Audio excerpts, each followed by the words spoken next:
I can finally say the three words that I've been looking forward to saying since December 2nd, 2021.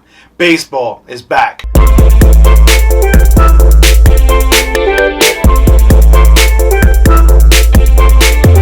What's going on, baseball fans? Jeremy Laracuente here for the Baseball Banter Broadcast. And yes, ladies and gentlemen, baseball fans all around the world, Major League Baseball is now back. So, on this particular video, we're going to go over some of the particulars of the new collective bargaining agreement and go over my favorite pieces. We also have an article on laracuenteledger.com. I will leave links to that article down in the show notes below. So make sure you head over there and check it out. But we'll begin by reading a statement from the Players Association. For immediate release, players achieve key objectives in new basic agreement. New York, March 10th. The Major League Baseball Players Association today reached an agreement with Major League Baseball on a new 5-year collective bargaining agreement.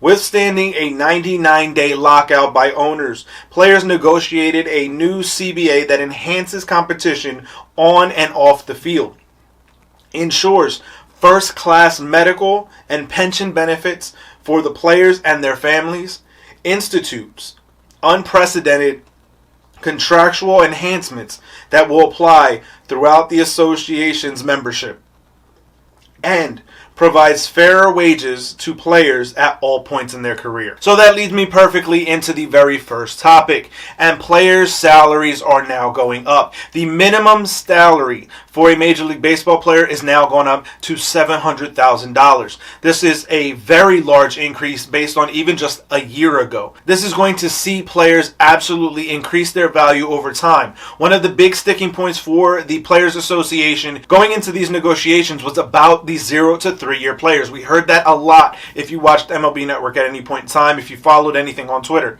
Getting younger players paid earlier and paid better was always a very big key for the Players Association. And with this, we have that in place amongst a couple of other things that were tied into this CBA negotiation. The increase in the minimum salary is absolutely going to help all players across the board. Not only does it give these active 0 to 3-year players a higher starting salary, something that their families can truly see monetarily from day one, but it also increases once they start going through that arbitration process, that those numbers start to go higher. Now, the other aspect of this as well is also going to see that free agents, once they hit that term of their career and their player cycle, is also going to increase. This is going to absolutely increase salaries across the board, not just the league minimum for those 0 to 3-year players, but all the way up the ranks. Obviously, the top flight players were always going to get paid. We've seen some very big deals go down before the lockout, and I expect many, many more here in these coming days. This is going to be a very hot weekend in terms of free agency, so keep it locked in here to the Baseball Banter Broadcast for all of the latest news notes on all of the free agents, the entire free agent frenzy that is going to be going down over the next coming couple of days. Now, one of the other changes that I wanted to get into today is something that I've been a very big proponent for a very long time. And if you've watched this channel for any length of time, follow me on any social media platform, you know I am absolutely 1000% in favor of the universal DH. I think that having the universal DH is absolutely going to help the game increase its offense, which is one of the biggest sticking points that fans and casual fans have had complaints about over the last several years. The sport has truly become a 3 true outcome kind of sport. Strikeouts, walks, and home runs are absolutely aplenty. I said that if baseball was to miss games, we did not have the Cal Ripken Jr. chasing of Lou Gehrig's streak to save us. We did not have the luxury of being able to see a home run race come in and save baseball. We did not have that luxury because that's all the game has turned out to be, and it has turned away many, many fans. This now allows for more offense in the game. Yes, there are going to be more strikeouts, more walks, and more home runs, but the opportunity to not have to witness a pitcher swinging with a miserable batting average, which I don't even care about the batting average, because to me that's a statistic that absolutely needs to get tossed away from the general baseball fan vernacular. But when you look at the averages, even the OPS plus offensively for pitchers hitting, and you compare that to even a league average or below league average hitter, there's no question that I will absolutely 1000% take a hitter over a pitcher hitting any single day of the week. Yes, pitchers have a tremendous amount of value and importance to a team on a daily basis. But when they step into the box in the National League game, you risk more than you gain with their bat. Let's take a look last season at Jacob deGrom, arguably the best pitcher in all of Major League Baseball. He was my number one on my top 10 starting pitchers right now. Spoiler for that video. But when you look at how he got hurt, it started from swinging the bat. And yes, Jacob deGrom is absolutely one of the best hitters that the Mets had in 2021, as facetious as that sounds. But when you look at what this is now going to do, this is going to allow the best pitcher in the game to focus solely on his craft. It is very rare that we get an absolute anomaly like Shohei Ohtani, who is capable of pitching and hitting. This is now a sport that has become so hyper-focused that pitchers are not hitting at any level up until they go to the Major League level on a National League team. Getting the universal DH into Major League Baseball across the board is only going to stand to help the game offensively and overall. This also provides more job opportunities for guys who are a weaker glove type of a player. This, to me, is going to see a very big market move for players like Kyle Schwarber, Nicholas Castellanos, and most notably Nelson Cruz. So this is definitely a big plus in my book. Now, as we look at the third thing on my list that I want to discuss, the elimination of tanking was a very big priority, and we've seen a couple of different things go down to now add to that. With players finishing in the top 2 of the Rookie of the Year rankings and or other awards are now going to be awarded full years of service time. This absolutely will cut down on teams holding back their best prospects in order to try to gain another year of service time. The name and the player that I constantly use as the example of this is Kris Bryant. This was also brought up on MLB Network during the early day coverage after the CBA was agreed to by both sides.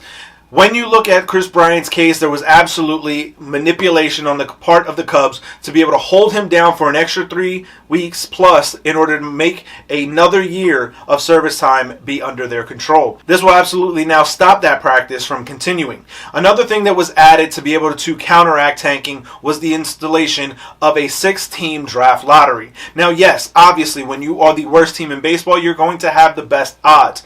But it will not guarantee that you get the number 1 pick. We would see the Cubs and the Astros go through this absolute abysmal stretch of time where they were no doubt the worst team in all of Major League Baseball. By doing so, they were able to recruit several number 1 draft picks. And in doing that, they allowed themselves to get a team that was absolutely super dominant and thus winning the World Series in back-to-back years for the Cubs and Astros. By now instituting a 6-team draft lottery, you may not be the team that walks away with that number 1 draft pick, thus making tanking a lesser of a sure thing for a number 1 draft pick. Another addition that we would see during this new CBA is the expanded postseason. The addition of a couple more teams expanding the postseason to 12 absolutely also encourages teams not to tank. When you have markets that are now going to be more actively involved because of having a couple of extra spots on the postseason docket, is absolutely going to help teams stay involved in the conversation for a much longer time. This will also help during the trading deadline season, where you have teams that may not have considered themselves a potential playoff team now being much closer to that and going after it. To me, expanded postseasons was absolutely going to happen one way or another.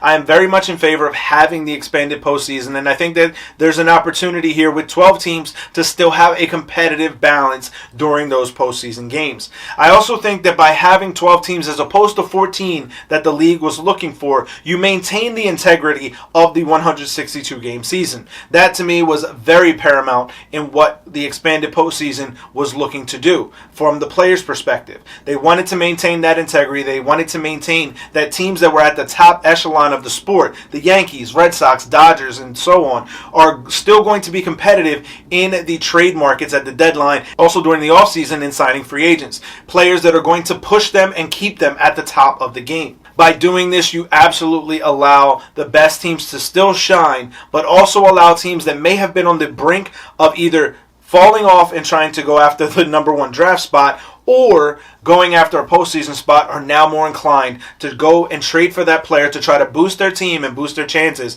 of making the postseason. To me, absolutely adding an extra couple of teams and expanding the postseason was a very smart move. And the last thing that we want to discuss here today is the increase, the advancement of the CBT, the competitive balance tax, aka Major League Baseball salary cap. In 2021, we would see a cap a luxury tax threshold of $210 million. That limit is now being bumped up to $230 million.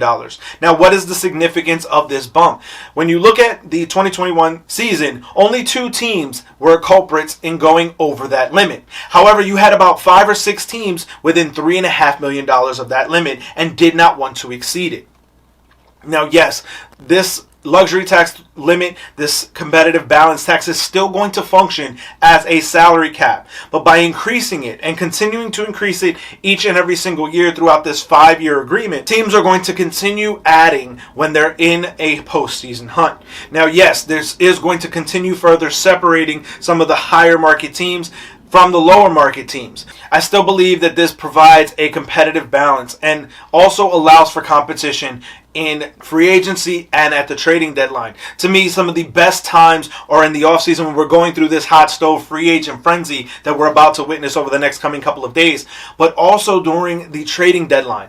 The deadline going into that final moments of being able to see if your team acquired the player they were rumored to be in on. When you see it happening during the free agent season, this is what players and fans look for. They want to see who is going to join them, who is going to help push them over the edge and get to the postseason, but not just that, but to try and win the World Series. Ultimately, everything has to be done from every single team to try to advance and win the World Series. To me, any team that is not actively trying to win the World Series year in and year out is actively looking to fail. And that, to me, is absolutely a detriment to the sport. There's a lot more that has gone down and is a part of this collective bargaining agreement. There's so much more. We could go on and on about it all day. But I want to hear from you guys. Let me know your feelings down in the comment section below. How excited are you to have baseball back? I absolutely cannot tell you exactly how ecstatic I am. The words just will not flow properly from my mouth. This is absolutely a great day if you're a baseball fan,